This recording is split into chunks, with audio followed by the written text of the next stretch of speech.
Thanks for choosing this free Anfield Index podcast. If you'd prefer to listen to this or any of our other shows without adverts, then now's the time to check out Anfield Index Pro. With AI Pro, you can supercharge your entire listening experience. You'll not only get all of our podcasts without the ads, but you'll have them far faster with our quick publish feature available exclusively for subscribers. AI Pro also puts you in the heart of our sound studio, with an option to listen to many of our shows live and interact with the podcasters in real time as the shows are recording. Upgrading couldn't be easier. AI Pro is available on all popular podcast platforms, and we have our own apps for Apple and Android. Just head on over to AnfieldIndexPro.com and get started today. Podcasting to you from a field here in beautiful rural Ireland, I'm Trev Downey, and this is Molby On The Spot, your weekly chance, thanks to Anfield Index Pro, to hear the wit and wisdom of Liverpool and Denmark legend Jan Molby as we talk about all things Liverpool Football Club and plenty of other things besides. So let's begin it once again. Good evening, Jan. Good evening, Trevor. I hope you've been busy out in the fields in this lovely weather. I have, man. I have. Yeah, I've been digging. I've been digging again, as people will be familiar who follow me on various media will be familiar with it. Yeah, it's the for those of us who are in the farmer know it's time for the second lot of potatoes. So I had a lot of just digging from scratch today. So the gym be damned. I've more than worked out today. I can tell you that much. Yeah, nice and beautiful day for it. I don't know what it's like over in your neck of the woods, but it's starting to feel a bit summery, which is a bit of a bonus on top of all the fun we're having watching our team, Jan. It's all hotching up nicely, Trevor. That's all I can say. Yeah, absolutely. It really is. I think I was speaking to a couple of people on various shows, and I think it was Dave on Raw was saying recently that there's some stat whereby I don't think anybody has gone as deep into the season with as much still on the table as this lot of Reds. Certainly, we must be right up there. It's a remarkable thing to still be pursuing, to have the one trophy that could be won to date in the bag and still be in with a shout of all the others. And man, I have to give you your credit, because when we spoke last, we were looking forward to, what was it? We were looking forward to the last two games that involving our club, and you pretty much got them spot on, like you had done the last time with the predictions. There's so many things that I want to pull apart with you, but I just want to give you a sort of chance at the start to take what has been your biggest takeaway from the fact that, we've watched the Reds push on in two games since we spoke last. Yeah, I mean, if anything, and I think I'm not sure I said on this podcast before the Manchester City League game, but I'm convinced I said it on Danish TV that I kind of got the feeling with Liverpool that leading up to that game, and by that I'm talking about possibly the last 2 months before that league game, they were kind of just doing enough. Let's get the game won because we got a bigger fish to fry, isn't it? And I always felt that Manchester City game, the league game, was pivotal, isn't it? And I think since then, if anything, we've stepped it up again. I think the two games against the two Manchester clubs were outstanding. They were as outstanding as they had to be. We played as well as we had to be for as long as was needed in those games.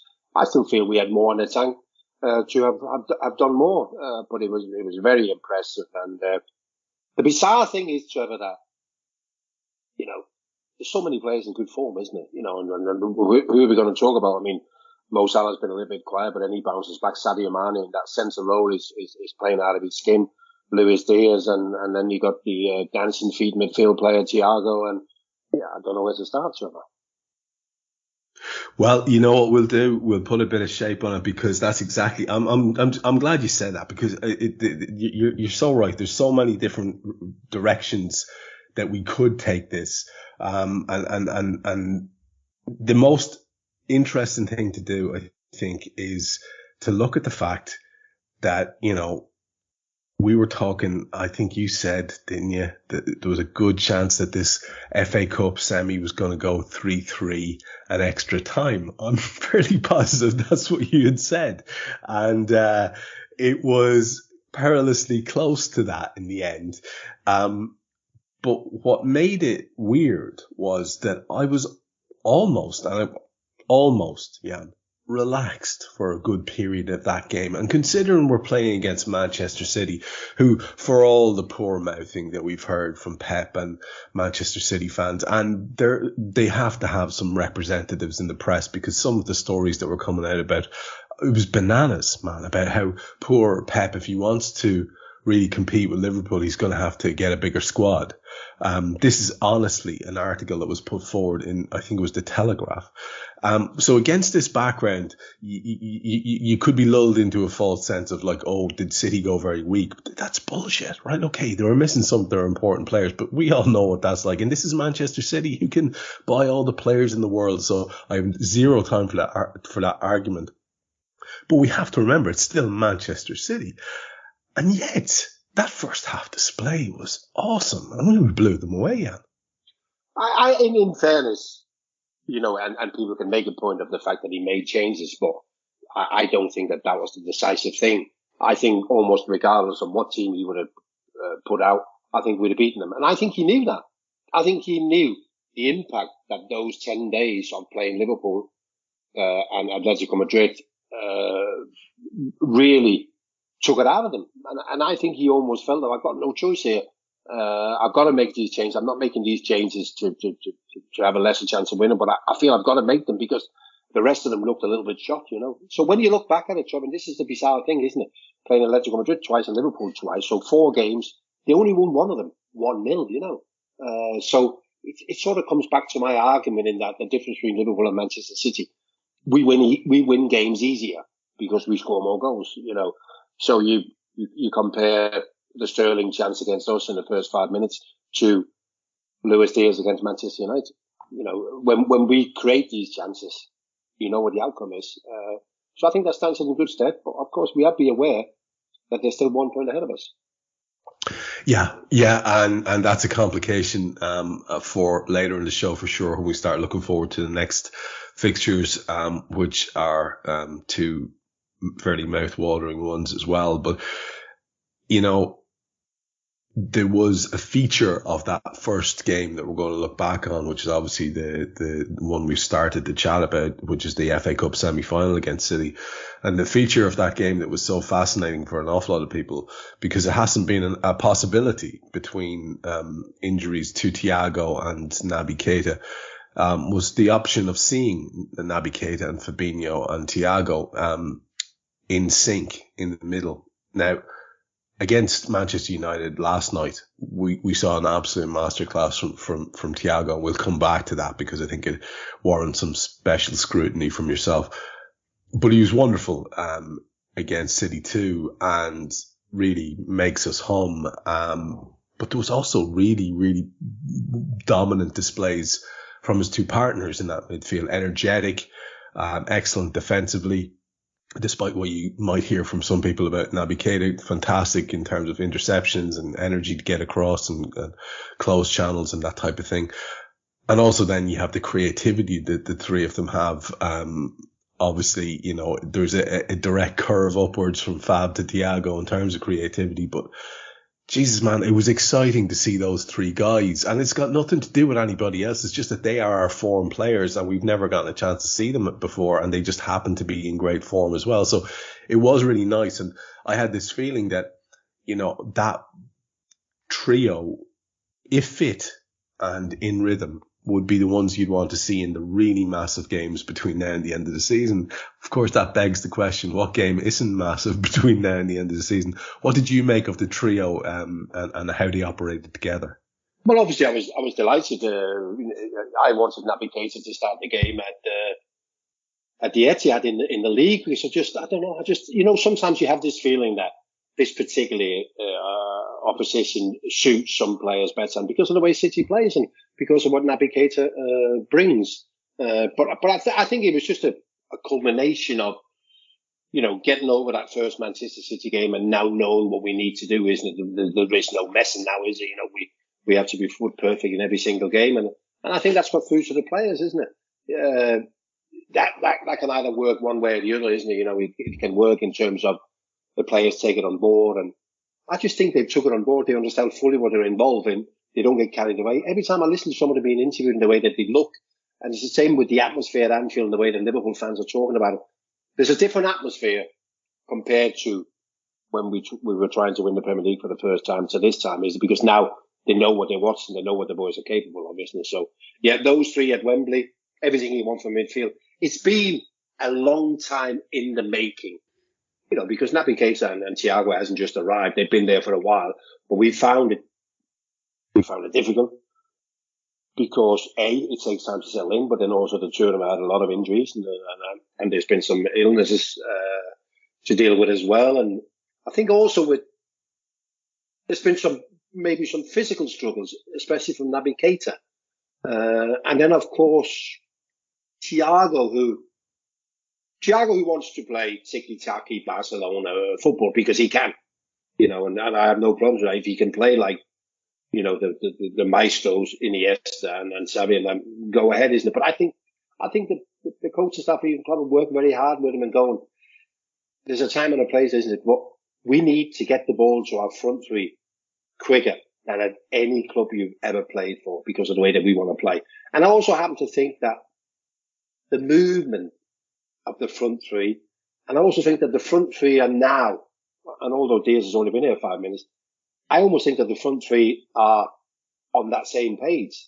And I can kind of relate to that, when you find a striker that you're on the same page with, and it just looks that way. I think Thiago, I have no proof, Trevor, trust my eyes, but I think that Thiago's first pass now is I would think it's probably improved 30 or 40% in terms of it being forward and more direct. There was nothing wrong with the way they wanted to play, but we're better when we get the ball forward really quick, isn't it? So, as I said before, it's been a long time in the waiting. It's been kind of this thing we've been waiting for, isn't it? We see everything else function. We got the goalkeeper.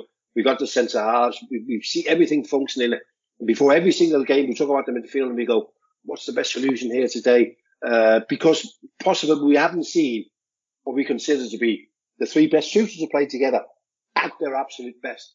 But it does appear that we're heading towards that way, which of course is incredibly exciting because everything else has worked perfect for such a long time. And if we all of a sudden now get a midfield where we don't have to look and go, I like a midfield like Manchester City or like a midfield like whatever, isn't it? They are now, it's almost like the last puzzle, isn't it? It's the last brick in that puzzle, isn't it? So it's incredibly exciting. It really is, and the potential to see more of it as the season goes on, like I said, in all these massive games that lie ahead of us, is mouth-watering to say the least. And you talk about how the Diaz is only in the game or in the club a very short time, but it's the one observation that even guys who are slightly prone to nonsense can all see how natural he is and how well he's fitted in. But there's more to it than that. There's something about this unit, and you alluded to Sadio Mane through the middle as well. I mean, he gets 2 goals in this game against City. I thought Salah looked sharper than he had done in recent outings as well. And it was interesting. He had that battle with that side of the City defence. I thought Aki did quite well, actually, all things considered, on the day. And there's another guy that we'll talk about, because we're going to talk about the front three in the second match that we have to look back on, which is the win over United.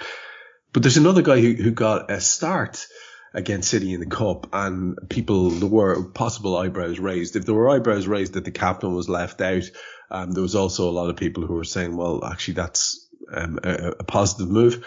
And then a lot of people would have considered the same thing about Ibrahima Konate, who came in the team and did exactly the thing that he's been doing in every game recently, which is going up for a corner and heading it home and putting in a very solid, powerful, intelligent display at the back as well. So much so, Jan, that I felt it was, very possible that Joel mightn't get back in for the United game, but it would seem that Joel still edges it as far as Jurgen's concerned. It's a lovely headache though, man. And we haven't even mentioned the name Joe Gomez yet. So it's an embarrassment of riches there. What's your feel about who, again, it's that old chestnut, who do you like as opposed to who do you think he's likely to go with? Well, I think we did quite a bit on Konate when I saw him in those pre-season games at Anfield. I thought I really liked him, and it's like I don't think a player necessarily has to play well for you to be able to see things and go, this is what I like about this player. And I think that was maybe like that for 3 or 4 months. Is that he might not in any of the games I put together the perfect 90 minutes. But in every game, every time I've seen him play, there's things that I like. Now, there's obviously the obvious things, isn't it? That he's very quick and he's very strong and he's a real threat. Set pieces, isn't it? Did he score 3 consecutive games? I mean, what a record that is, isn't it? But I like his ability on the ball. I like the passes that he sees. And this is always a big thing with me, is that you can only play the pass that you see. If you don't see it, you can't play it. And I actually think he's got some very smart passes. Now, Virgil van Dijk, his passes, and why we brought him in is the diagonals, isn't he? Diagonals over the fullback's head, plays in it. But this boy is more of a central passer. He passes the ball through the middle, along the floor, into the front man, into Sadio Mane. That's where I think Sadio Mane is so great, in that he links up and makes the box. You look at number 9s, false number 9s, whatever. How many of them actually manage to link up and then make the box? Very, very few of them. But he actually manages to do both in it. But I don't know, I just think Konate is a very smart footballer. And as long as we can keep him at it, and by that I mean, don't get lazy because you're a good player and often you're dominating your position. Keep him at it, keep him concentrating. I think we got a real. I mean, and with his age, isn't it? It's just a shame. Can you imagine if Virgil would have been 26 instead of 30, and you could have been looking forward to those two for a while. But no, as I said before, I think he's a very smart footballer. Yeah, and we'll talk about the guy who took his place when we're speaking about the United game. And I suppose the only other thing then as a takeaway to talk about from the City Cup win, which, just for the record, puts us in the FA Cup final against Chelsea. So it's going to feel a little bit like deja vu. And obviously Tommy Tuchel's going to be taking this one very, very seriously indeed, because, the league's looking a bit funny for him at the moment. So it's going to be a huge challenge and not to be underestimated. But, with that platform of those 3, if we're lucky enough to have them, and the 3 that we've had in the last 2 games up top, you fancy your chance against anybody in the world currently. I'm curious what you think about what you're making of City,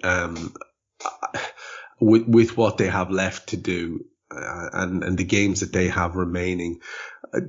Have you changed your mind on them at all? I mean, they went out and they did a very routine dismissal of Brighton last night, to go back top after we had just supplanted them for a day or so.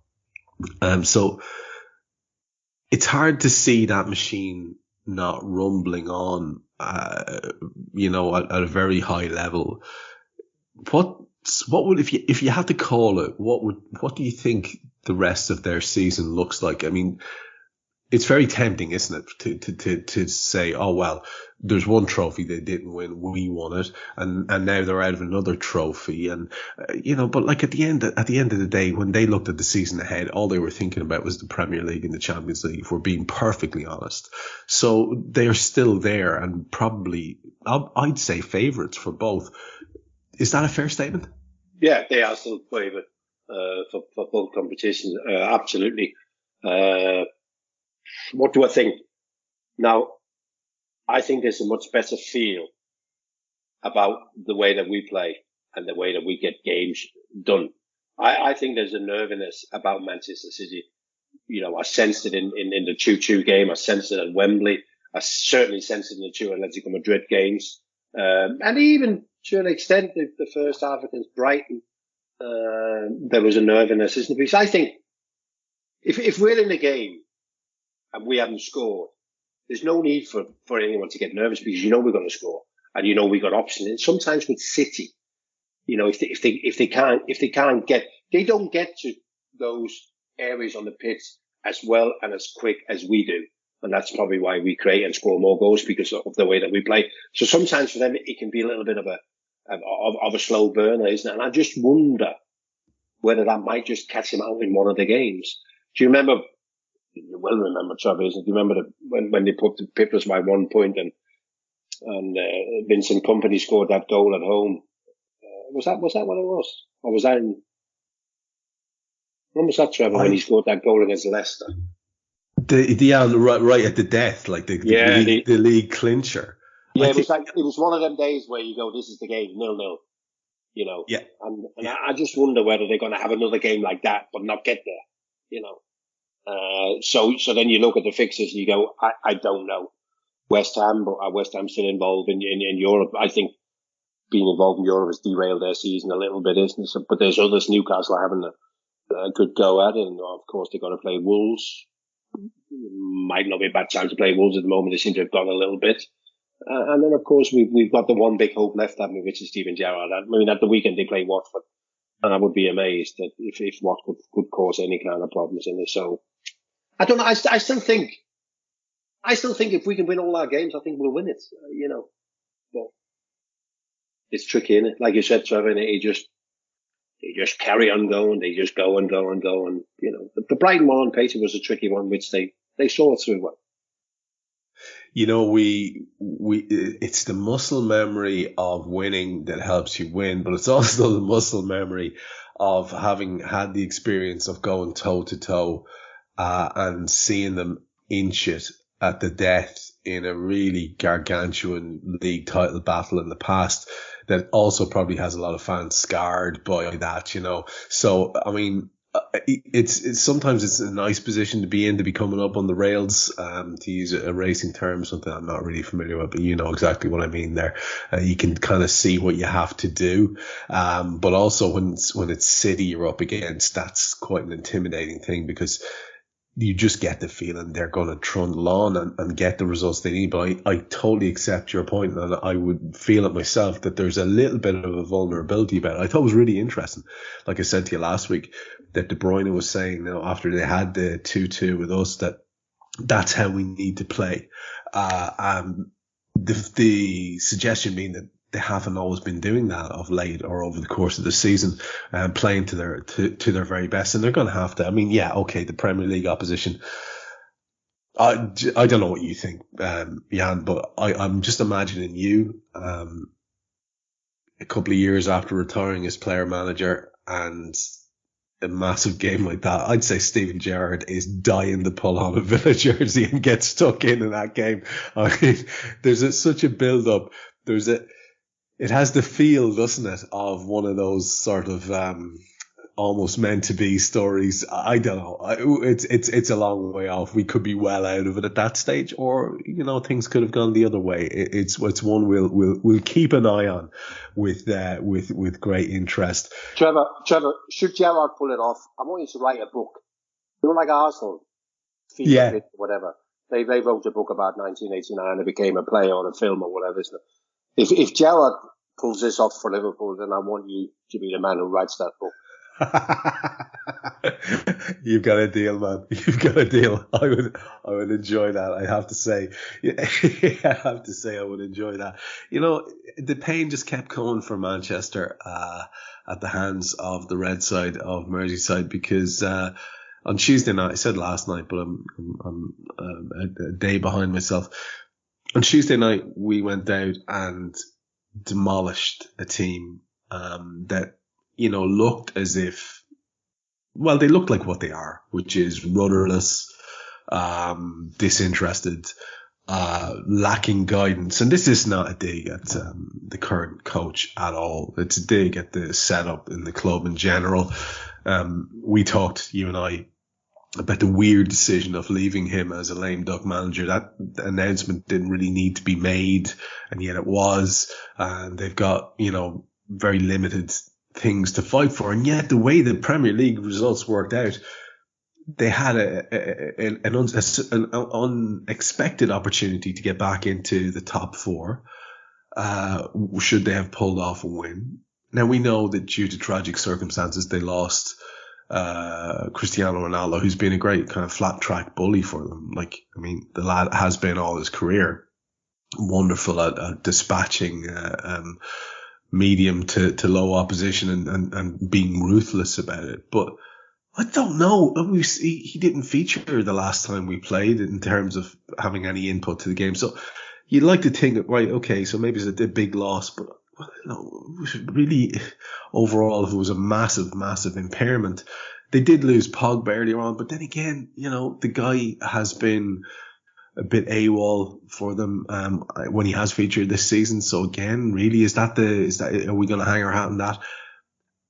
What do you think's going on there, man? Because like I said, we kind of talked about it. We talked about Erik ten Hag and whether he was a good choice or not the last day. But this idea of announcing him with the amount of games they have left, when there's still theoretically something for Manchester United, a club of that size, to play for, if they're not getting top four, they're just literally nowhere. And they just seem to have accepted that, don't they? Yeah, they do, yeah. I mean, it's a mess, isn't it? Had that been your club, you would have been disappointed, Trevor.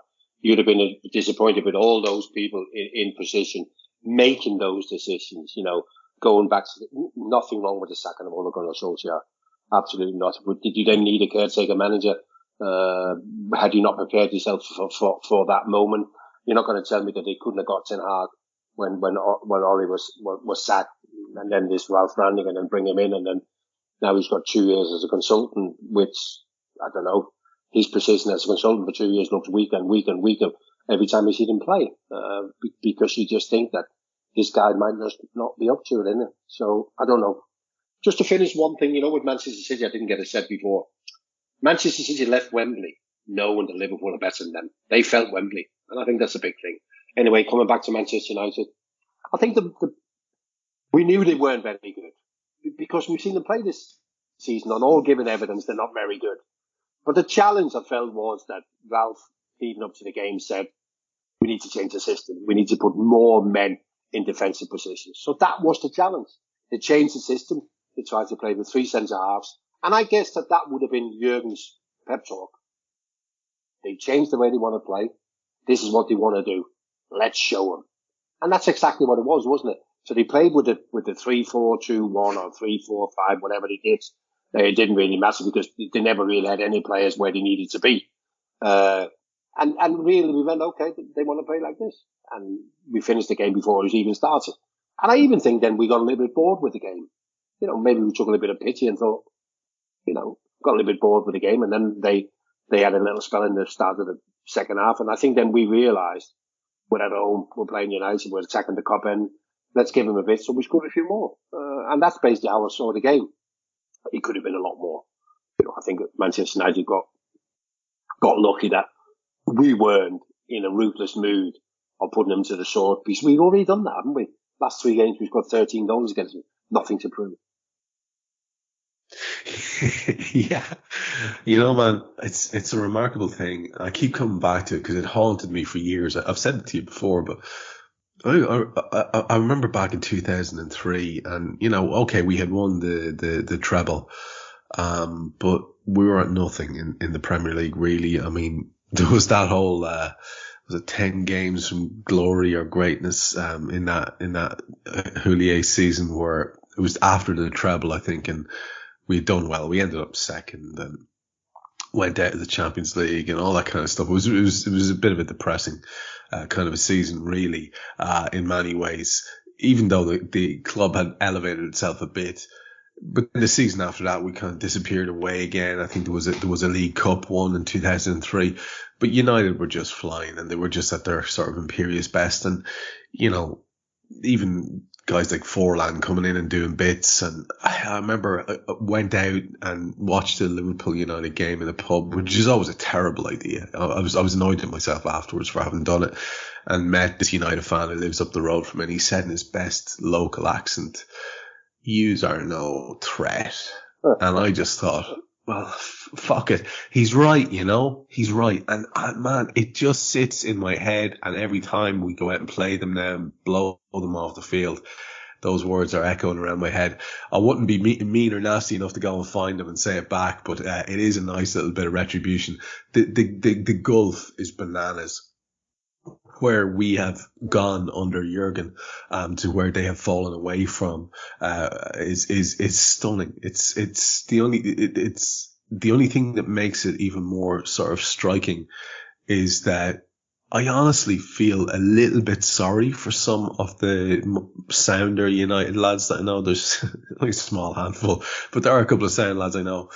Because they're scratching their heads, Jan. They honestly don't know what the fuck is going on, because they haven't dropped off in terms of recruitment or anything like that.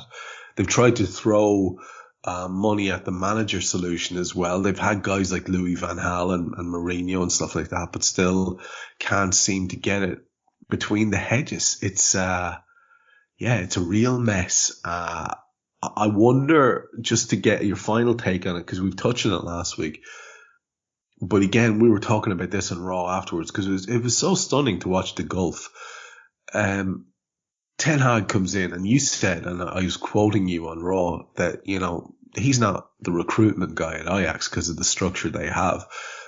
And again, I think it was Dave I was talking to, was saying, yeah, well, and he kind of doubled down on what you were saying, said, yeah, but not just that, like, they're also a ridiculously well-run club, and they've got, you know, one of the best systems in Europe, and they were able to, you know, get to a Champions League, what was it, semi-final or final, whatever it was, and rebuild an entire team because everybody was picked off, and do it again and go well again and win the league again.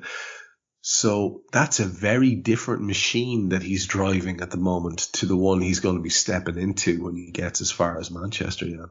Yeah, but I also feel, Trevor, no, Ajax is one of the best run football clubs in the world, and Ajax is kind of steep in Ajax, you know, because a lot of the people are still involved behind us. It's a bit like Bayern Munich.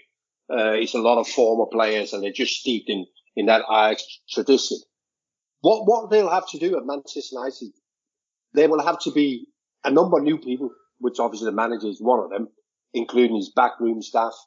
Then the people above him, which are the people who's got to protect him and put a structure in place to protect him and give him time and give him some peace to do his job. They will also have to be either new to the club or unbelievably inexperienced at doing their jobs. You know, and these are all problems that will mount up for him. You know, Eric Ten Hag calls in whoever they're going to decide, whether it's John Murtough or Darren Fletcher or whatever role that Ralph is going to be, isn't it? But it's not like Klopp brings in Michael Edwards and goes, Michael, I need a left back.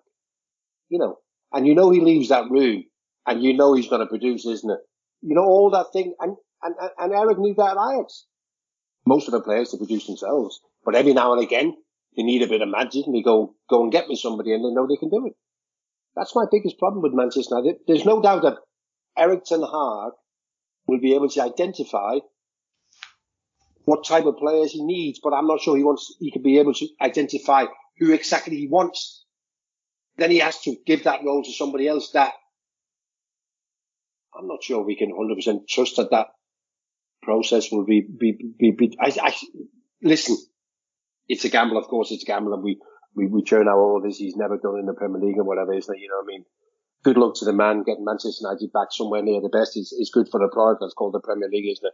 But I think there's a long, long way to go for them. Absolutely long, long way. And the one thing he doesn't have is that personality that Jurgen Klopp has. Because you have to overcome. The start will be slow. You have to overcome that. So, I don't know. But hey, listen. They're there now, aren't they? He's got himself a 3-year contract till June 2025. It'll be interesting to see. But I think we'll get a hang on it pretty quick. Not how good they can eventually become, because we didn't even know that with Liverpool. But I think pretty early on in Jurgen Klopp's reign, we thought, yeah, this is moving in the right direction. I can live with this. There's some pride.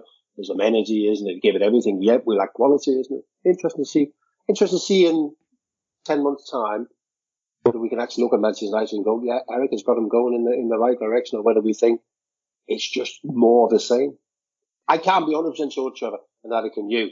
But if I was a betting man, I would probably say that in 18 months we're going to go.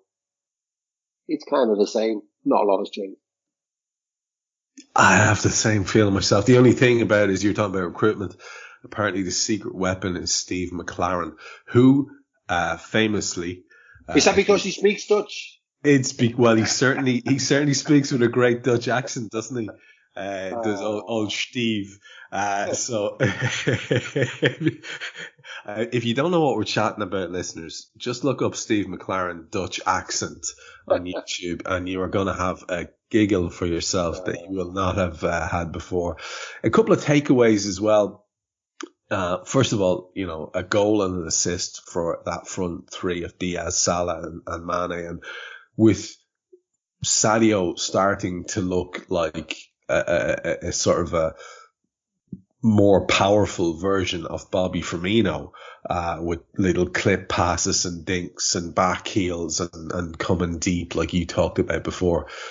That's exciting, man. And for Sadio to be banging in goals, it's exciting. 3-2 for him, and to see Mo Salah back putting the ball in the net. And I bow to nobody on this. That first goal that he gets against United on the 22nd minute is massively important for him, because he has been through one-on-one in the last 8-10 games umpteen times and hasn't finished. And like I said on Raw immediately afterwards, I don't care who you are. I don't care who you are. I don't care how large your ego is, and Mo is not no shrinking violet in the ego department.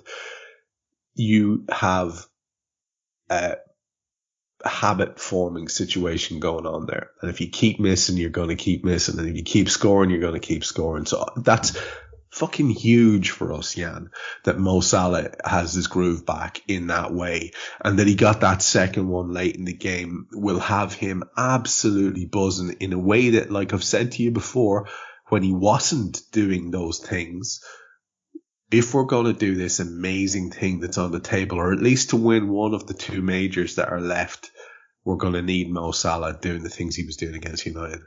Yeah, we weren't going to win 4 trophies with him being out of form. That is absolutely spot on. And the thing with elite sport, you play elite sport, what you do mainly is repetition, isn't it? It's repetition, do the same thing over and over again. And that's works. Obviously positive and negatively. So you mentioned the chances that Mo had and missed, and a lot of them are very similar in him bearing down on the goalkeeper, having time to think. And I even thought the United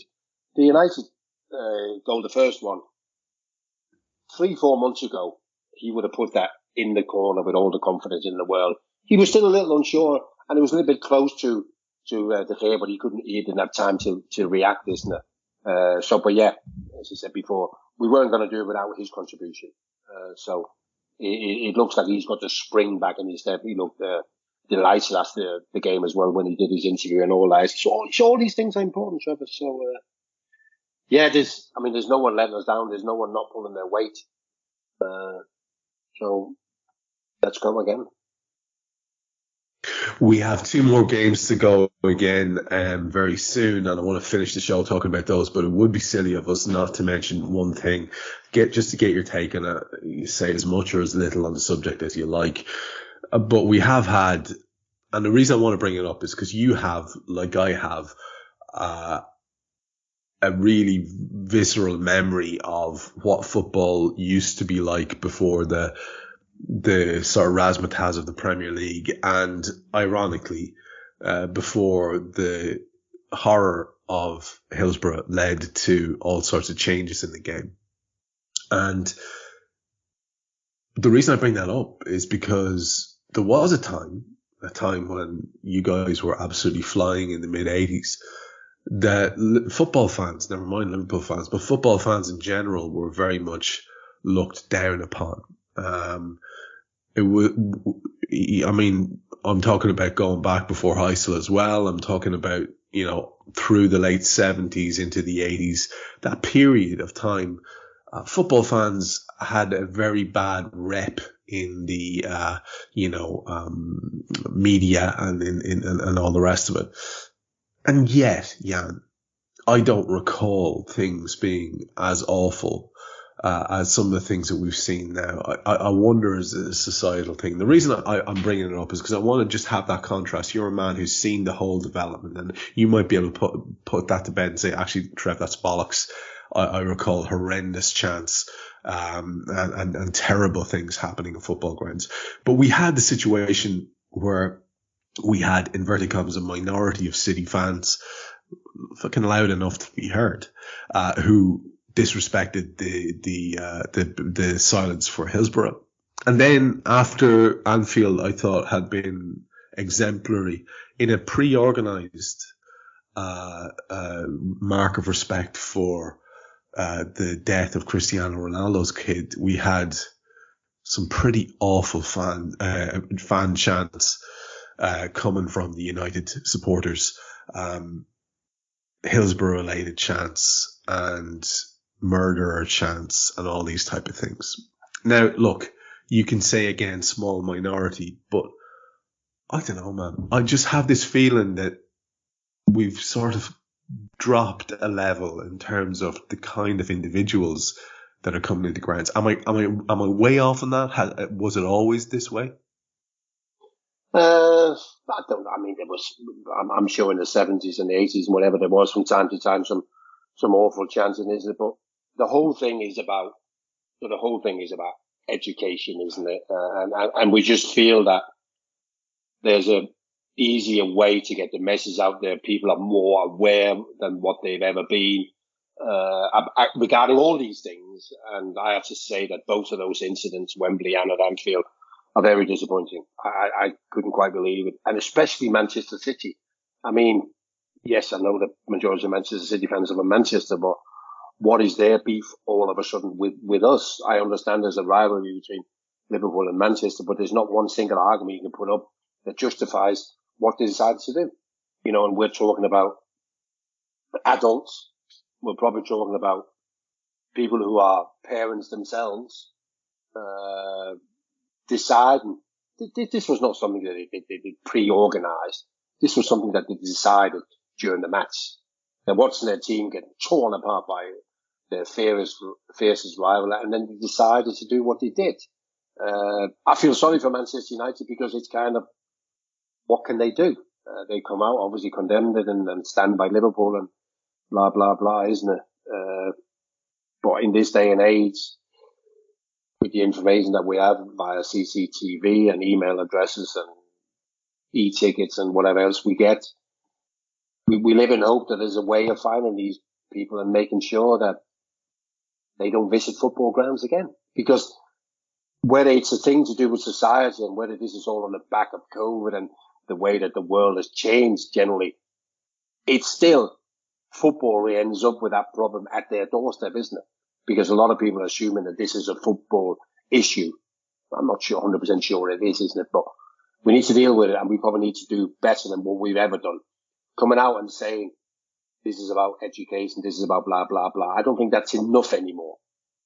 You know, if people hadn't been bright enough to be educated with the information you have at hand regarding these incidents already, then I believe you're a lost case. But this is kind of a situation where we need to do as much as we can to make sure these things don't happen again. Yeah, you would like to see it taken more seriously across the so-called mainstream and respected media channels. You'd like to see more coverage of it. You'd like to see it on the main evening news. You'd like to see it featured in places where actually it might get out and do some of that education instead of, as you say, certain people making the right noises in response to the latest sort of horror show. But see, the education bit, Trevor, has been out there for a long time now, hasn't it? In terms of, we even had the play on TV. We've had the court case. You know, we had people writing about this, you know, where a lot of people prior to all these things might have thought different. But the education, that's what I'm saying. The education is out there and it hasn't worked. So now we need to do something else. Yep. Agree completely. I just wanted to get your take on it. We have two big games coming up. They're all big games now. We play Everton at the weekend. I do believe, unless I'm very much mistaken, that is a Sunday game. For us, I think it's the 4:30 or 4:00 or whatever the hell that is fixture. 4:30 at Anfield. It's an interesting one to look forward to. And then after that, we have Villareal. So let's just have a little bit of a chat about both of those potential games. We won't waste too much time trying to predict lineups because Kloppo's going to Kloppo. He brought back in Jordan Henderson for the Manchester United game into the midfield with Thiago and Fabinho. Thiago went on to have what was one of the most outstanding displays I've seen from Liverpool midfielder in years. So you about 30 years, Trevor. About 30 years, man. I was just saying exactly that on the show afterwards. You'd have been proud of me. I had your back. So to be fair, he's going to do what he's going to do, and the lads who come in are going to do well, and we have to have faith in that. So we look at the opposition, and we'll focus on them. And in recent times, Everton have had an interesting run of results, you'd have to say. They're our first opposition. Like I say, they drew 1-1 with Leicester. I think that was only yesterday at home. They then had a 1-0 win before that against Manchester United at home. Previous to that, though, Burnley, who, were so atrocious in recent weeks, beat them 3-2. Everton were away there. They went away to West Ham before that and got beat 2-1. They went away to Crystal Palace in the quarterfinal and got beat 4-0. And before that, then on St. Patrick's Day, 17th of March, they had a 1-0 home win against Newcastle. It seems to be very important for Everton to be at home at the moment. And then before that, it was a 1-0 defeat to Wolves. All of this has led to a situation where we have Everton hovering in a very, very, very dangerous situation. You don't need to be too much of a mathematician to see that there's still a lot of points to play for, but if it hadn't been for a couple of recent sort of rallying results, they were right in the shit. They have 31 games played, which is a game more than the two bottom teams. They're not coming back into it now. But they are 4 points clear of Burnley. Is that enough, Jan? Is it pretty much a done deal? Let's get that question out of the way. The bottom three now looks like being the bottom three, or do you think there could be any sort of a revival or rally from Burnley? They got rid of Sean Dyche. Who knows what that's going to do to their end of season. Sometimes they can have a little bit of a bounce when there's a bit of a change. But it felt to me like that was the acceptance that they were kind of done, if I'm being perfectly honest. I don't see that bottom three changing, and I don't see Everton slipping back into it, but they've left themselves very close, haven't they? Yeah, no, absolutely. I mean, Burnley over the last few games have changed the way that they play because they're now involved in must-win matches. So they've opened up a bit more, but not necessarily to their benefit because they don't have enough firepower. So I do agree with you. I never quite felt that Everton were going to go down. But if you look at the 20 teams in the Premier League and we analyse every one of them, I think I can get pretty close to how most teams want to play and what their strengths and weaknesses are. But there's three teams that baffles me. Manchester United, Watford and Everton. I have no idea how those three teams want to play, what their strengths and weaknesses are. It's a bit of a, it's never the same from match to match. Every time you see them, it's almost like a new team, whatever, and Everton falls into that category. So the reason I'm saying that is that the timing of the first goal, like it was on Tuesday against Manchester United, is so important because I think that will really make it awkward for Everton because they don't have anything to fall back on. Burnley have a system to fall back on that they can play. Yes, it lacks quality, but they have a system. Even Norwich, who are bottom of the league, have a way of playing. So what I'm saying is, could we score early against Everton? I'm not sure they got anything to sort of fall back and go, listen, this will keep us in the game. We play like this, we'll be okay for a while. Because for Everton, it's about surviving blocks. And I think the blocks are 5 minutes. Survive the first 5 minutes, then make it to the 10th minute, then make it to the 15th minute. And I think that's the best they can hope for. Because yet again, just like the United game, we are blatantly on a different planet to them. Yeah. And I'll tell you, the only thing that, you know, I had that thing going into the United game of, look, I don't care. It's United, and it, in a condescending way, I was thinking, well, this is their cup final. They get a chance to derail us. They're definitely going to come out. So that's what was so shocking about how lackluster they were. I do think, though, that Everton will have that attitude. I do think they'll relish the chance of throwing a spanner in the works. So that is something that, you know, will be an extra level or an extra layer of bite and competitiveness.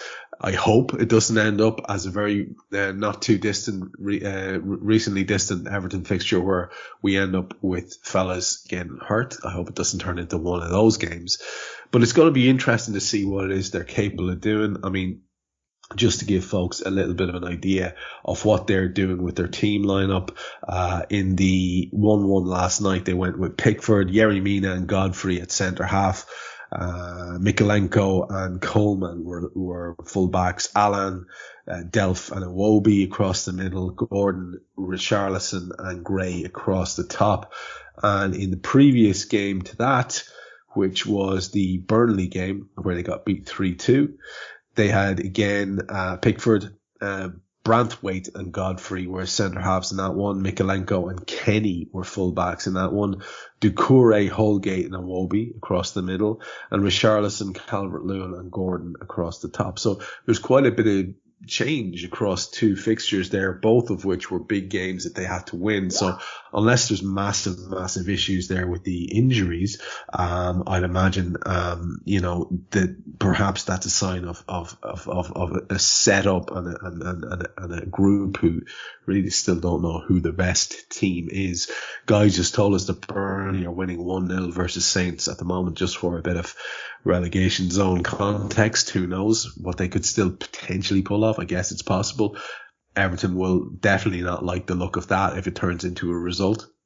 But we have a couple of minutes left, and I want to talk about Unai Emery, and I want to talk about Villareal, because Emery's track record as a manager, especially cup managers, is bananas, if we're being perfectly honest. He's got those 3 Europa Leagues in a row with Sevilla.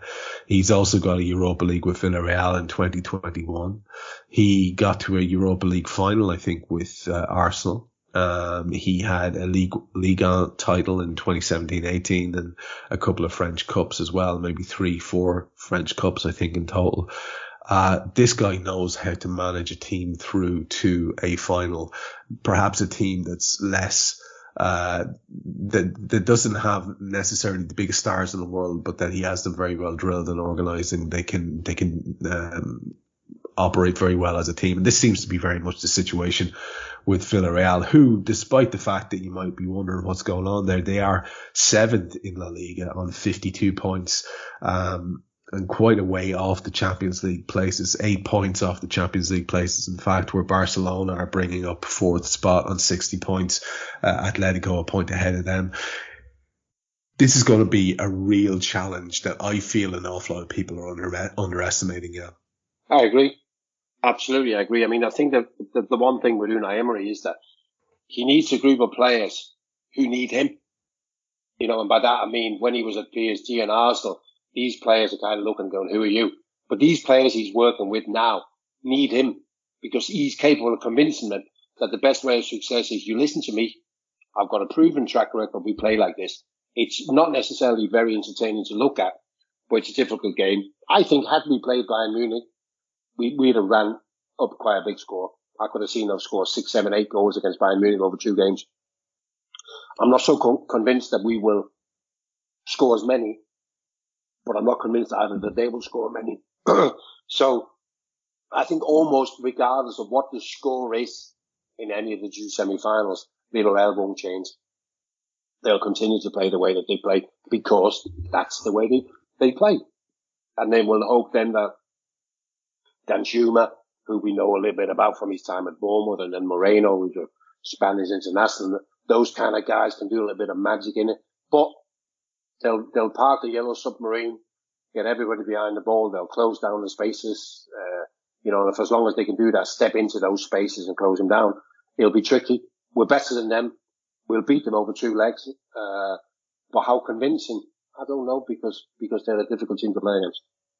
Yeah, there's a lot of familiar names there. Etienne Capoue and Lo Celso's there. Coquelin midfield, Danny Parejo as well.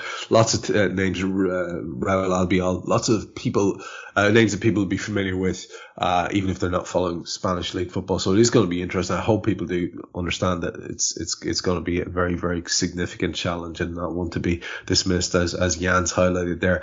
I suppose we're at that stage of the show then, right at the end, where I get an idea from you how you think both results will go, or how both fixtures will go. We have Everton and then we have Villareal in the first leg, being at home, I do believe. So how do you feel those two Anfield fixtures are going to go for us? No, I obviously think that the first goal against Everton will have a bearing how early we can get that first goal. But if you look back at the game of Goodison, prior to that game, we knew we were better than them. And that's exactly how the game played out. We wouldn't convince me. I think we'll do the same. I think we'll beat Everton 4-0. Villareal, they'll obviously do everything they can to keep it alive for the second leg. And as I said before, come and do as much as they can. So I've got a feeling that we might have to show a bit more patience, because we're simply not going to get the spaces to run into that we normally have. So I think that's going to be a 2-0 win against Villareal. Absolutely love the sounds of those two results. I would take them in a shot, and you're on quite a run, my friend. So let's hope that that continues. Jan, as ever, thanks a million for this week. Well, it's kind of easy, Trevor, isn't it? You know what I mean? Because it's just, the way things are going, isn't there? So many positive things to talk about. And as much as we talk about the same team and the same players all the time, there's always new stories, isn't it? Because one week he's the hero, then there's somebody else, and then we see something else, isn't it? Somebody else steps up, isn't it? It's just wonderful. It's a great time to be a Reds fan, or to be watching matches as closely as Jan and I do. Hopefully you're getting some enjoyment from the chats that we're having. I know for a fact that you are, from your comments, which we appreciate very much. So thank you for those. We will be back with you to talk about how we got on against Everton and Villareal before we look forward to the next couple of matches. That'll probably be more than likely next Thursday, if that suits Jan. So again, 2 more games coming up, 2 more games to reflect on. Hopefully we'll be talking about 2 more wins. I've been Trev Downey. He's been Jan Molby. This is Molby on the Spot. Guy Drinkle was producing, and we'll speak to you next week. We hope you enjoyed listening to this Anfield Index show. Please be sure to subscribe to our channel so future podcasts find their way to your device automatically. There's nothing quite like fan engagement, and we'd love to know what you think of anything discussed on this show.